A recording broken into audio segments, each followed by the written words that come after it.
Bentrovati, buonasera telespettatori di Antenna 3 Nord-Est. Siamo di nuovo in diretta straordinaria fino alle 21 per fare il punto dell'ennesima giornata di emergenza sul fronte coronavirus vissuta in Veneto. In prima battuta i numeri, la contabilità del contagio. Facciamo il punto con i dati, con il report diramato dalla Regione del Veneto e Azienda Zero poco fa verso le 19. Sono 10.581 i casi di positività al coronavirus a livello regionale, 117 in più rispetto al report diffuso questa mattina. 23 i decessi che sono stati registrati negli ospedali, 2 nelle strutture territoriali, ad Agordo e Ormelle per la precisione. 327 i posti occupati di terapia intensiva, un dato che è in diminuzione di circa 8 unità, un dato molto importante perché di fatto le terapie intensive sono il vero problema, ormai lo sappiamo tutti, di questa emergenza, e il dato è in diminuzione, il trend si sta ormai assestando già da qualche giorno. C'è anche una diminuzione complessiva dei ricoveri, e questo a livello regionale, e gli isolamenti domiciliari continuano a restare sopra la quota dei 20.000. Quella di oggi è stata una giornata particolarmente importante perché sul fronte regionale è stata prorogata l'ordinanza restrittiva voluta dalla Regione del Veneto, dal governatore Zaia, questo per integrare il decreto governativo. L'ordinanza sarà valida dalla mezzanotte di oggi, quindi fra pochissime ore, e fino al 13 di aprile. Tra le misure principali il fatto che la domenica i market dovranno rimanere chiusi, nuove disposizioni per i mercati alimentari all'aperto. I sindaci che vorranno continuare a mantenerli dovranno dotarsi di un piano ad hoc di sicurezza.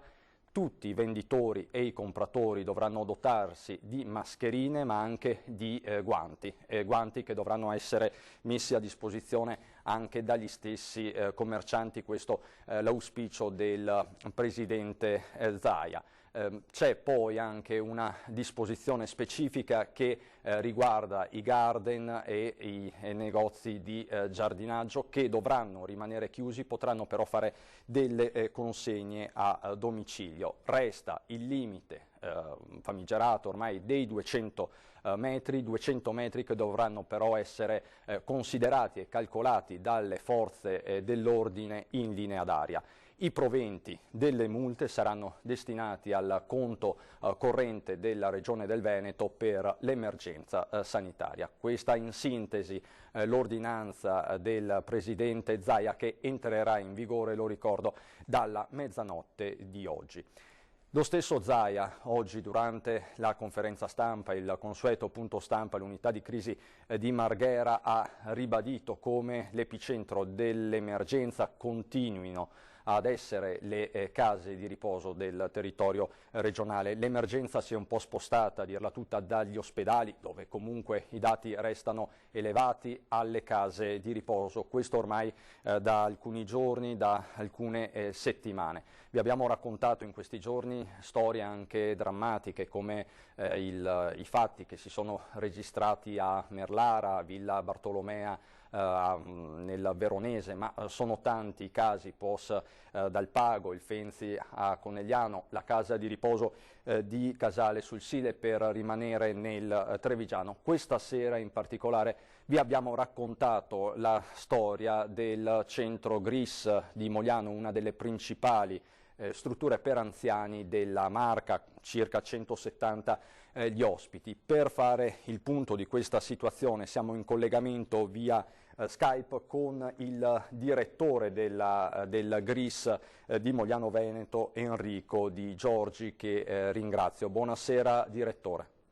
Buonasera. Oggi abbiamo dato spazio alla vicenda del GRIS di Mogliano nel corso del nostro telegiornale.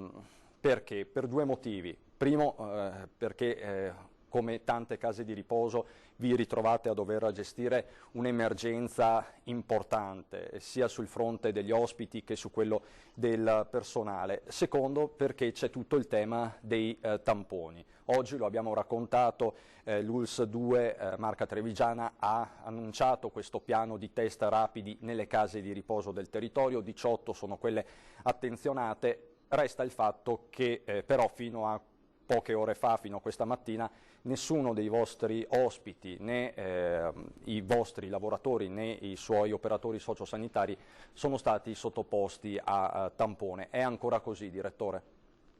No, fortunatamente la situazione è cambiata. Io ho avuto una informazione da parte dell'ULSS che proprio domani mattina cominciano i primi prelievi per i test sierologici sulla prima tranche di operatori e nella giornata di lunedì si completerà completamente tutto lo screening del personale, quindi questo è già una notizia per noi molto importante e confortante.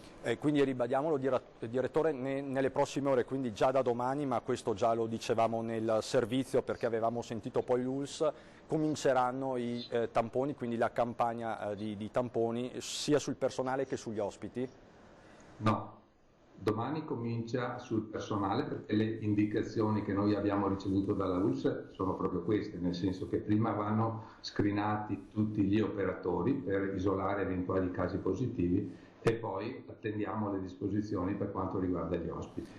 Attualmente, direttore, quante sono le persone in isolamento, quanti gli operatori sociosanitari in isolamento della struttura? Sono una ventina all'incirca, mi diceva? Sì, allora, per quanto riguarda gli ospiti, noi abbiamo immediatamente costituito all'interno della struttura un'area più isolata, con precauzioni assolutamente maggiori rispetto al resto della struttura.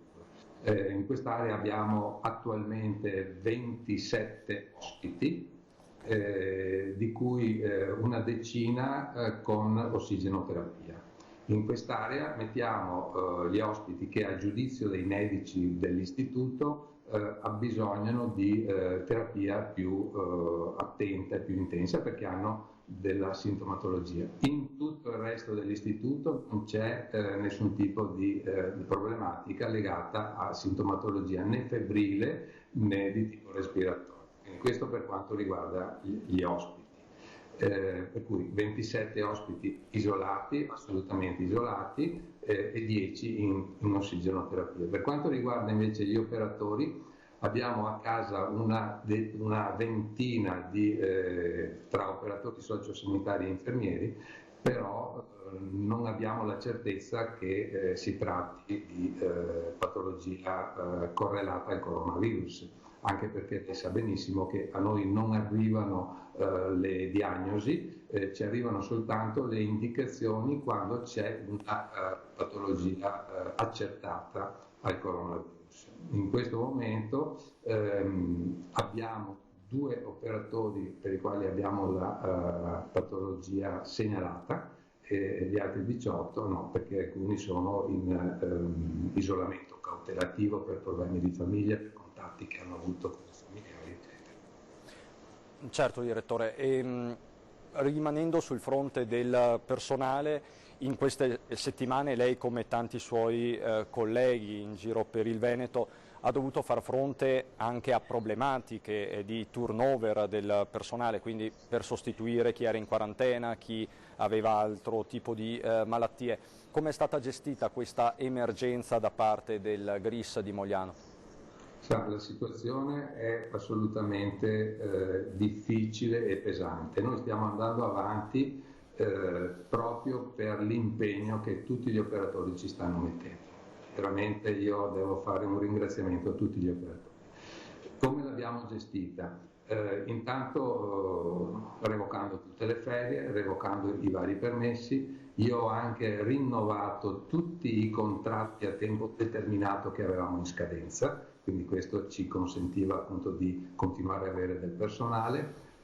Abbiamo scorso la graduatoria che abbiamo di un concorso a tempo indeterminato per operatori sociosanitari, facendo diverse chiamate. In questo momento speriamo di poter mantenere la situazione attuale, che è molto pesante, ripeto, per il personale. Tutto dipenderà adesso dall'esito dello screening che farà domani e lunedì l'azienda sanitaria. Noi abbiamo avuto, e io personalmente, dei contatti sia con 2 cooperative, di cui una già lavora al nostro interno per un altro tipo di servizio, e abbiamo richiesto l'eventuale possibilità di avere operatori. Chiaro che la situazione è difficile, è drammatica per tutti, quindi cerchiamo di tenere duro. E se potessimo quantificare questo fabbisogno, di quante unità avrebbe necessità in questo momento, direttore? Allora, la nostra criticità è per la settimana prossima, nel senso che abbiamo una criticità maggiore, avremo bisogno di 3-4 unità in questo momento, proprio per evitare di stressare, come stiamo facendo, il personale, dove purtroppo siamo stati anche costretti a far saltare qualche riposo, a far fare delle ore in più anche al personale a part-time. Quindi dopo, con la fine della settimana prossima, siccome abbiamo l'immissione del personale del concorso a tempo indeterminato che dovrebbe prendere servizio appena dopo Pasqua, perché anche questi erano operatori che già lavoravano, quindi avevano tempi di preavviso con le aziende di appartenenza, dovrebbe stabilizzarsi la situazione. Ripeto, dipende tutto, però è tutto in progress, nel senso che dobbiamo vedere cosa succede fra domani e lunedì. Direttore, rimanendo sul fronte del personale, dispositivi di sicurezza, mascherine, calzari, come avete gestito anche questo aspetto dell'emergenza di cui tanto si è parlato in queste settimane? Allora, noi in questo momento abbiamo tutti i dispositivi di protezione individuale, nel senso che ce li siamo procurati autonomamente, abbiamo fatto degli ordini, degli acquisti. Nella fase iniziale, dove non si trovavano i dispositivi, abbiamo fatto anche qualcosa fatto in casa, nel senso che con del TNT abbiamo fatto delle mascherine, abbiamo utilizzato anche i nostri ospiti, abbiamo un ospite che è un bravissimo sarto e lui ci ha tagliato le mascherine, le ha cucite, quindi all'inizio abbiamo cominciato così. Dopodiché siamo riusciti ad avere le forniture. In questo momento io non vedo problemi per quanto riguarda i DPI. Sono arrivati anche quelli della regione, portateci dalla protezione civile, sono arrivate anche alcune forniture da parte dell'azienda sanitaria, per cui in questo momento la criticità non è questa dei DPI, bensì quella del personale, quella sì. Parliamo adesso un attimo dei suoi ospiti, degli anziani, come stanno vivendo questo particolare momento di difficoltà, non solo quelli che presentano sintomi sospetti ma anche tutti gli altri. Come state spiegando loro questo isolamento ulteriore rispetto al mondo esterno, come la stanno vivendo? Ma con gli ospiti abbiamo cercato di non cambiargli completamente la vita, lo stile di vita, nel senso che abbiamo mantenuto vive molte attività fatte dagli educatori, seppur con tutti i requisiti di sicurezza, quindi la distanza interpersonale, non fare feste con i familiari. Abbiamo messo in campo anche le videochiamate, questa è stata una novità per i nostri ospiti, per cui la possibilità di comunicare con i familiari attraverso il telefonino o il tablet, e questo è stato qualcosa che abbiamo fatto. Continuiamo a fare le attività individuali, che sono soprattutto quelle di fisioterapia, perché quelle non hanno particolari rischi, e la vita procede purtroppo anche per loro in una situazione di emergenza che anche chi non è malato in questo momento sta necessariamente vivendo, se non altro perché non riescono ad avere le visite. Abbiamo avuto anche qualche difficoltà di comunicazione con alcuni familiari. In questo momento mi sembra che abbiamo anche risolto. Nel nostro sito web abbiamo pubblicato tutte le modalità di comunicazione. Io faccio chiamare, quindi telefonate proattive per quanto riguarda i pazienti che sono nel nucleo protetto, faccio chiamare dalla coordinatrice infermieristica le famiglie, per gli altri c'è la possibilità di telefonare. È chiaro che non possiamo ammettere 3 telefonate, 4 telefonate al giorno da parte della stessa famiglia, ma i familiari sono stati veramente molto molto comprensivi anche in questo, hanno capito le nostre difficoltà e quindi dopo così un momento iniziale di scombussolamento ovviamente per tutti, per loro, per noi, per gli ospiti, mi sembra che sotto questo aspetto la situazione sia sufficientemente normalizzata. Per chiudere, direttore, per fare il quadro completo, se non sbaglio ci sono anche 2 ospiti che si trovano attualmente al Cafoncello. Sì, abbiamo 2 persone che sono state ricoverate a Cafoncello e sono risultate positive al Covid-19.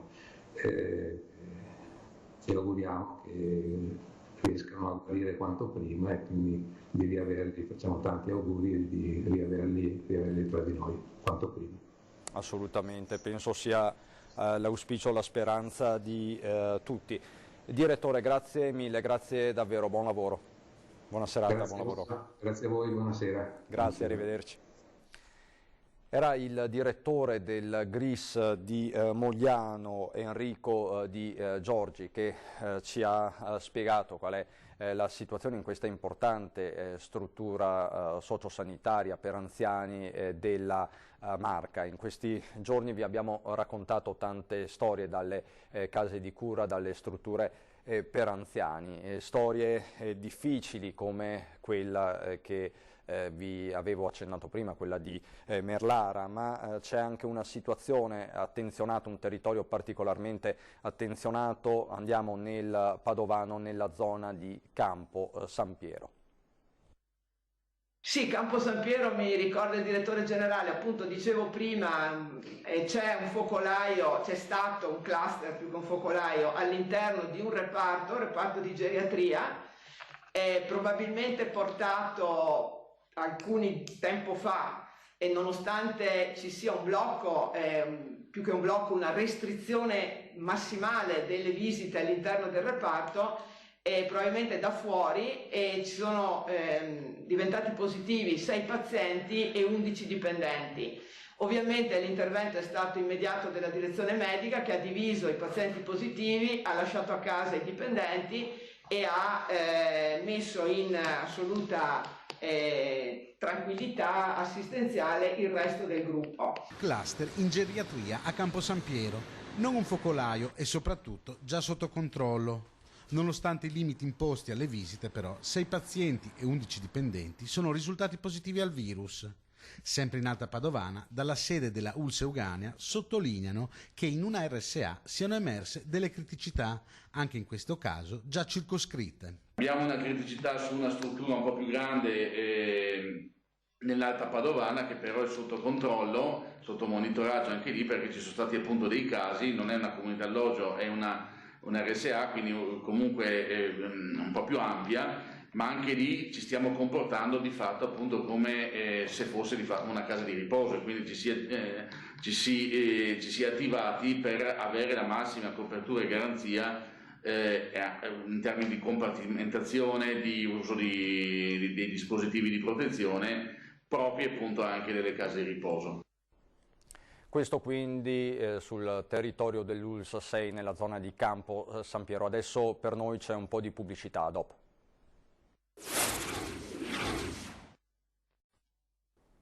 Di nuovo insieme per la nostra diretta straordinaria. Stiamo parlando di case di riposo, dell'emergenza che si vive ormai quotidianamente nelle strutture per anziani di tutto il Veneto. Prima abbiamo parlato con il direttore del GRIS di Mogliano Di Giorgi, abbiamo fatto il punto della situazione. Nelle prossime ore, già da domani, si partirà con i tamponi sul personale che attualmente si trova in quarantena. È una buona notizia che ci ha confermato anche l'ULSS 2. Vi abbiamo poi proposto quello che sta succedendo nel Padovano, nella zona di Campo San Piero. Ritorneremo poi a Merlara e a parlare anche di altre situazioni. Per il momento però sono in collegamento con il sindaco di Ponte di Piave, Paola Roma, che è anche presidente dei sindaci dell'ULSS 2 della Marca trevigiana. Un ruolo particolarmente delicato in queste settimane di emergenza. Molto spesso Paola Roma ci aggiorna sull'evoluzione della situazione in terra di Marca e sulle iniziative che vengono prese dai primi cittadini, che hanno anche una chat comune dove si confrontano, immagino, ogni minuto su quello che sta succedendo sui rispettivi territori. Innanzitutto buonasera Sindaco, ben ritrovata. Buonasera Cristian, buonasera a tutti e grazie dell'attività di informazione che fate.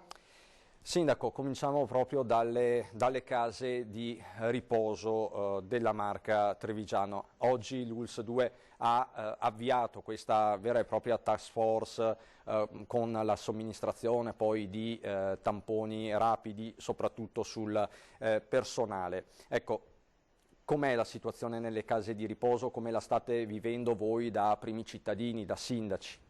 Sì, partirei con una precisazione che la task force era già attiva, aveva 24 unità tra personale medico, infermieristico e personale vario, siamo arrivati a 32 unità.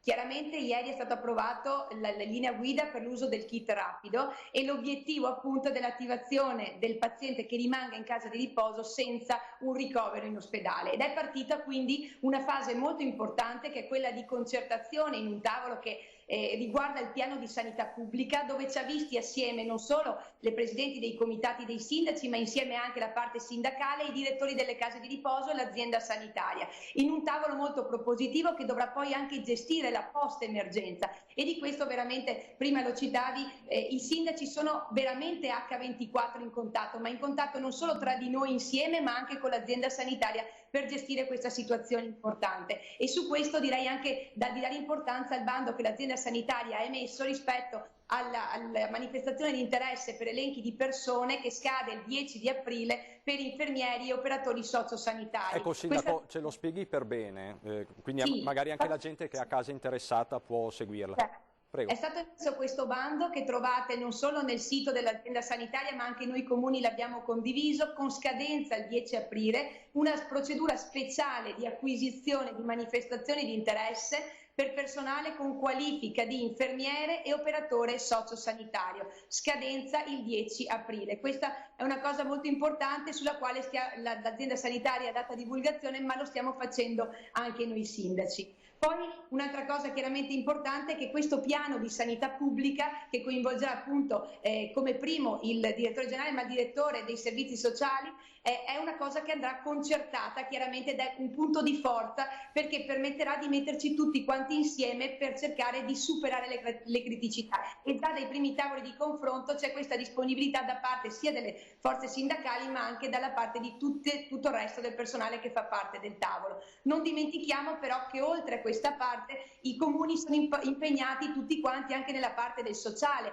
e quindi tutti quei CEOD che erano stati chiusi proprio per il contenimento dell'emergenza sono attivi, tutti i servizi della salute mentale, della disabilità adulta, delle dipendenze, della comunità educative diurne, dell'assistenza scolastica, con interventi domiciliari al telefono fatti dai nostri operatori dell'ULSS, che ringrazio tutti quanti, quindi sia tutti gli operatori dell'area disabilità ma anche quelli del SISP che gestiscono proprio la parte dei tamponi alla popolazione e non solo, e che sono attivi anche per questa parte. Abbiamo mandato i progetti alla Regione e anche di questi avremo un aggiornamento nei prossimi giorni. E, Sindaco, avete quantificato il fabbisogno di profili sociosanitari per tutta la Marca? Guardi, chiaramente la necessità è immediata, lo sentivamo anche prima dai diretti interessati delle case di riposo. Chiunque sia interessato a partecipare a questo bando, veramente chiediamo che lo faccia e che intervenga in questo, proprio perché la criticità, la situazione emergenziale è proprio in questa situazione. Quindi davvero è un appello a partecipare a questo bando. Quindi ripetiamolo, dove si trova questo bando? Nel sito dell'azienda ULSS 2, ma è anche stato divulgato da parte di noi sindaci, scadenza 10 aprile, procedura speciale di acquisizione di manifestazione di interesse di personale con qualifica di infermiere e operatore sociosanitario. Perfetto, grazie per la precisazione, penso sia molto, ma molto utile. Le faccio una domanda più rivolta al suo lato di sindaco. Come si sta vivendo, come stanno vivendo le case di riposo? Quali sono le storie che le arrivano dal fronte interno? Guardi, credo veramente che il nostro ringraziamento come sindaci vada proprio agli operatori, agli OSS, al personale infermieristico, a tutti quelli che sono in prima linea, ma soprattutto mi permetto anche di ringraziare i familiari degli ospiti delle case di riposo che, capendo l'impossibilità di visitare i familiari, si sono adeguati a questa nuova modalità che va a evitare anche i casi di isolamento e quindi delle videochiamate, di tutte quelle attività che le nostre strutture si sono messe in campo per partecipare a questo. Ringrazio i direttori e i presidenti delle case di riposo per quello che hanno fatto per tenere sempre questo contatto, ma soprattutto il rispetto dei familiari, il rispetto a questa emergenza che ci vede coinvolti tutti quanti. Questo quindi è il fronte caldo dell'emergenza coronavirus in questi giorni, però poi i comuni sono ovviamente il primo raccordo con i cittadini. In questi giorni, dopo l'annuncio di sabato scorso del Premier Conte, si è parlato tanto delle famiglie in difficoltà, di questi buoni alimentari. Voi come state gestendo la partita? Lei come sindaco ma anche come presidente, quali sono le pratiche che in questi giorni si stanno portando avanti in provincia di Treviso?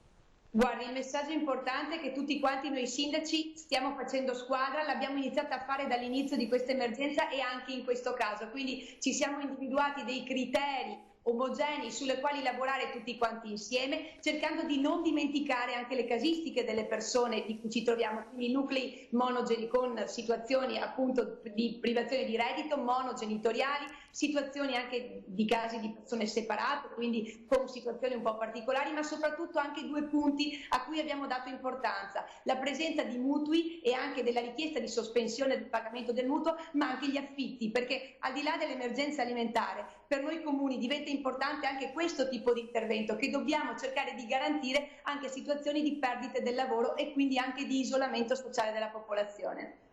Certo, quindi affitti e poi le spese molto banalmente delle bollette.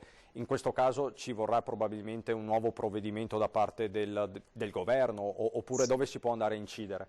Sicuramente ce lo auguriamo ed è proprio per questo che nelle autocertificazioni stiamo chiedendo ai cittadini, proprio nella partenza che avremo da lunedì, di dichiararcelo, proprio perché ci permette anche di avere un primo screen della situazione che è esistente. Ricordiamo anche che rispetto alla modalità dei buoni spesa abbiamo individuato anche i criteri idonei per tutti quanti i comuni per poter incidere in maniera anche uniforme. Il cittadino si collegherà chiaramente con i nostri siti, dei nostri siti istituzionali, dove troverà tutte le comunicazioni rispetto all'autocertificazione da compilare e, ripeto, attenzione perché l'autocertificazione avrà dei controlli chiaramente a campione e importante anche i criteri che sono stati fissati rispetto anche ai redditi delle persone, rispetto anche all'incidenza nei conti correnti. Quindi, Sindaco, ci saranno anche dei meccanismi per scovare eventuali furbetti? Glielo chiedo perché a livello nazionale stanno emergendo già alcuni episodi abbastanza spiacevoli. Siete pronti anche a questo, insomma, a scovare eventuali furbetti? Sicuramente le autocertificazioni in quanto tali vengono dichiarate sì dal cittadino, hanno responsabilità penale rispetto a quello che dichiarano e nella parte dei controlli questo aspetta a noi. Oggi il Presidente Zaia ha adottato la nuova ordinanza che entrerà in vigore alla mezzanotte. Tra gli aspetti c'è quello dei mercati alimentari. A Ponte di Piave c'è un mercato alimentare, come procederà lei personalmente? Noi l'avevamo già sospeso il mercato, sia quello del venerdì nella frazione che quello nel capoluogo del sabato, e abbiamo continuato già rispetto all'ordinanza che è uscita a continuare con la sospensione fino al 13, quindi viene sospeso tutto quanto proprio rispetto anche a quella che è stata l'indicazione del Presidente Zaia rispetto all'ordinanza uscita oggi.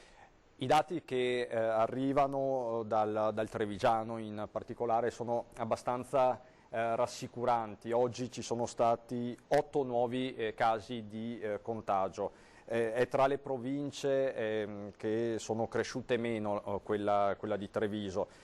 Paradossalmente è cresciuta di più sia in termini relativi che assoluti la provincia di Belluno, che ha 9 casi, se non vado errando. Quindi diciamo che ci sono dei segnali rassicuranti dal fronte trevigiano. Lei come li interpreta questi dati? Certamente, ma dico di non abbassare la guardia, dico di non farlo per il senso di rispetto e di solidarietà rispetto alle altre persone. Sono i giorni più importanti questi, dobbiamo rimanere a casa e faccio anche un appello ai cittadini: quando uscite mettete la mascherina, utilizzate quelli che sono stati gli strumenti che vi sono stati dati e contingentate per favore per l'ennesima volta le uscite per andare al supermercato. Cerchiamo di avere rispetto per noi, per chi ci sta accanto, per i nostri familiari e in generale per le nostre comunità. Tutti noi sindaci siamo impegnati giorno e notte. Mi auguro che anche i nostri cittadini con senso e responsabilità continuino in questa strada di rimanere a casa e di uscire solamente per situazioni contingentate. Poco fa, Sindaco, il suo collega di Treviso, Mario Conte, era ospite via Skype del nostro telegiornale, ha annunciato l'intenzione di promuovere una nuova ordinanza che entrerà in vigore da lunedì, dove imporrà ai cittadini di indossare perlomeno un foulard, una sciarpa durante gli spostamenti. È un'idea che la convince? Guardi, io le dico, sono stati dati questi dispositivi chirurgici ai nostri cittadini, sono stati portati dai volontari della Protezione Civile, che ringrazio, la Regione Veneto, il governatore Zaia ha fatto in maniera che arrivassero. Utilizziamoli nel rispetto non solo di noi ma anche di chi ci sta accanto. Abbiamo lavorato tanto, stiamo lavorando per portare avanti l'emergenza, cerchiamo di utilizzarli. Come chiaramente già a suo tempo era stato detto, questi dispositivi arriveranno e sono arrivati ai nostri cittadini. E la sua polizia locale sta intervenendo, sta controllando, come si sta muovendo proprio su questo fronte? Certo, ringrazio sia la mia polizia locale ma anche i carabinieri e quindi le forze dell'ordine in più in generale, perché stiamo collaborando insieme da quando è iniziata l'emergenza per attivarci tutti quanti assieme e far rispettare queste regole, e mi auguro che i cittadini, anche nel rispetto di quelle persone che sono in prima linea come le forze dell'ordine, il personale sanitario, i medici, capiscano che devono rimanere a casa e non fare i furbetti nell'andare più volte al supermercato. Avete fatto delle sanzioni, sono state staccate delle multe a Ponte di Piave? Sì. Sì. Sono state fatte anche in situazioni cospicue, anche di persone che venivano da fuori comune, vicino magari all'area golenale. Fortunatamente mi auguro che chiaramente, avendo avuto delle ulteriori sanzioni in più, non accadano più spiacevoli episodi. Quali sono state le motivazioni ricorrenti per giustificare lo spostamento? Ce n'è qualcuna di particolare? Guardi, il fatto di ritrovarsi, di vedere l'amico oppure di chiedere come stava un amico, credo che assolutamente, anche nel caso in cui si parla di ragazzi minorenni, chiaramente ci sono anche i genitori che hanno la responsabilità su questo, la responsabilità anche su tutta quanta la comunità. Sindaco, ci tolga una curiosità, non è per farmi i fatti suoi, ma vedo delle magliette dietro di lei, ecco, cosa rappresentano, di chi sono? Delle nostre società sportive che chiaramente adesso sono ferme, una è il team biancorossi di Ponte di Piave, la bocciofila e anche il baseball, sono le società storiche di Ponte di Piave e quindi il pensiero va anche a queste le nostre società sportive che adesso chiaramente sono in un periodo di fermo. Questo vuol dire, vedo anche la bandiera italiana, che lei alle 9 di sera quasi è ancora in ufficio. Sicuramente, e come tutti quanti i miei colleghi stanno facendo questo e chiaramente spero che i cittadini capiscano che stiamo lavorando con loro e per loro e abbiano rispetto di rimanere a casa. Sindaco, non mi resta che augurarle buon lavoro a questo punto. Grazie. Grazie a voi e grazie per l'informazione che date puntuale. Grazie. Grazie, buona serata, grazie. Sindaco. Era Paola Roma, sindaco di Ponte di Piave e presidente della conferenza dei sindaci dell'ULSS 2 Marca trevigiana. Abbiamo parlato a lungo soprattutto delle case di riposo, questo è il focus di questa sera. Andiamo lì dove c'è l'emergenza più drammatica, anche se in questi giorni fortunatamente c'è stato un rallentamento. Mi riferisco alla casa di riposo di Merlara nel Padovano. Facciamo il punto in questo servizio. Nessun nuovo decesso, fermi a 22 gli anziani ospiti della casa di riposo di Merlara che non ce l'hanno fatta a superare il coronavirus. Qui si torna a sperare, una grande mano è arrivata dall'esercito, racconta il sindaco Claudia Corradin. L'aiuto dell'esercito è fondamentale e questo insomma ci piace molto. Ieri poi è venuta anche la task force della regione per conoscere meglio la realtà e aiutare a fare questo piano regionale per i pensionati. Una visita per conoscere, capire, confrontarsi e avere strumenti per preparare il piano regionale per superare l'emergenza nelle strutture che accolgono anziani. Procedono anche i tamponi. I tamponi si stanno facendo,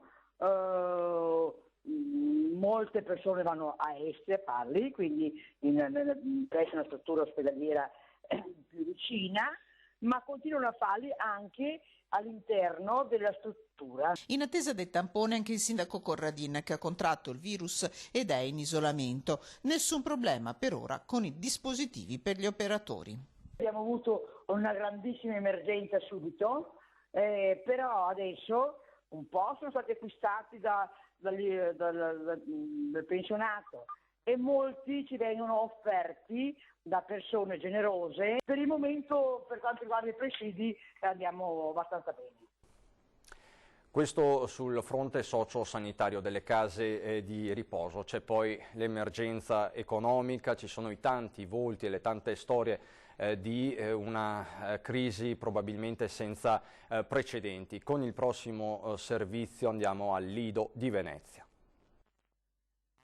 Un Lido dilaniato da troppe scelte avventate in passato, messo in ginocchio e svilito delle sue funzioni. Nessuno ci aiuterà a rimetterci in pista. È un'analisi lucida e impietosa quella di Teodoro Russo, costruttore e albergatore a nome degli operatori locali. Il Lido, da troppo anni immobile e depredato nel passato di alcune sue peculiarità, dilaniato da iniziative avventate che hanno lasciato solo edifici in rovina, mortificato da chi ormai da troppo tempo promette di investire, di fare, di costruire, di rilanciare. Ecco davanti un altro momento buio da affrontare. Non sarà certamente facile ripartire per tutto il paese, per Venezia. Per il Lido sarà una sfida improba, difficilissima, perché come sempre non ci saranno aiuti, facilitazioni. Le belle parole di questi giorni rimarranno tali, ma alla fine una luce in fondo al tunnel arriverà. La Biennale d'Architettura, che è stata posticipata a settembre, e la Mostra del Cinema diano quel contributo sempre più prezioso per ripartire. La cultura, anche una volta, spesso, troppe volte bistrattata, ancora una volta ci viene incontro e siamo sempre più convinti che su di essa il nostro Paese deve sempre investire.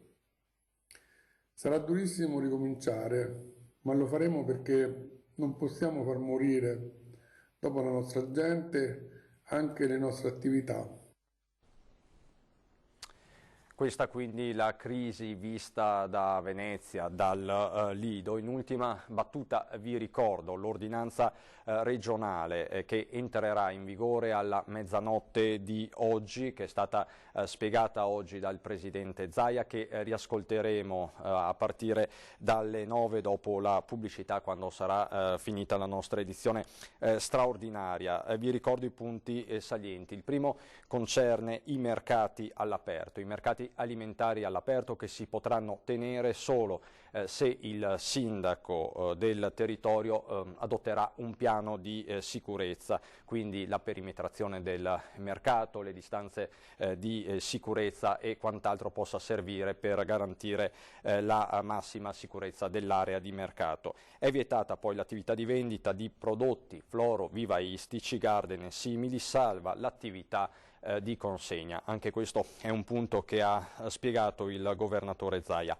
Obbligo per tutti gli esercizi commerciali anche all'aperto di ammettere, far circolare solo soggetti con mascherine e guanti, verificando la copertura di naso e di bocca, di perimetrazione dell'area, di mantenimento di un unico accesso e di ogni strumento per evitare gli assembramenti. Il commercio al dettaglio di articoli di cancelleria è consentito, cosa che fino ad oggi era abbastanza oscura. Zaia ha sempre detto che era consentito, ma poi molti market, molte catene avevano in qualche modo inibito la vendita di articoli di cancelleria. Sono consentite poi le opere collegate a stati di emergenza di protezione civile e i lavori indifferibili per quanto concerne l'incolumità personale, ma anche